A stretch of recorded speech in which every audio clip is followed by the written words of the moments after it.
time to check in with CoinDesk Global Policy and Regulation Managing Editor Nick Day, who is also the editor of CoinDesk's The State of Crypto newsletter.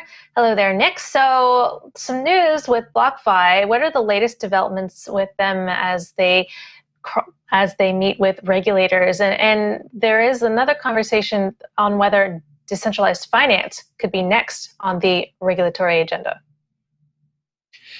Yeah, so yesterday the Texas State Securities Board filed to, issue a cease and desist.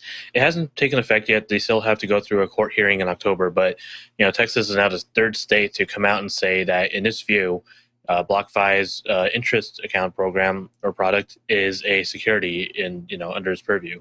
So we're seeing this conversation accelerate.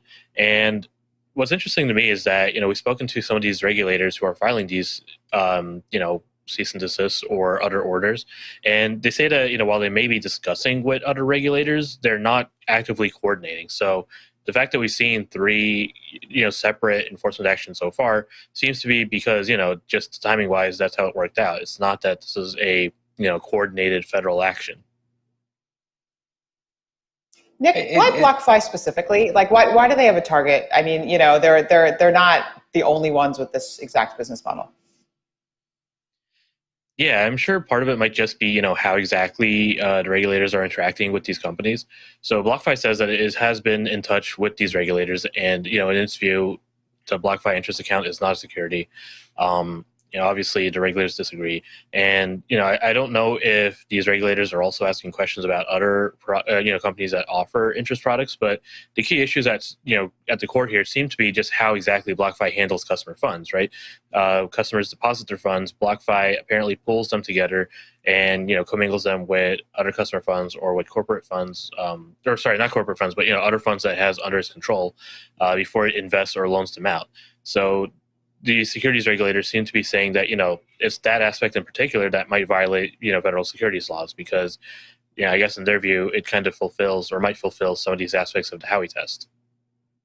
Is the issue that the beautiful Garden State, with the homeland of us and also BlockFi, the fact that they're not very, that they were the first to come to complain about BlockFi, that until that's solved, the other states will keep going after it. Is that kind of like what is New Jersey once again the key?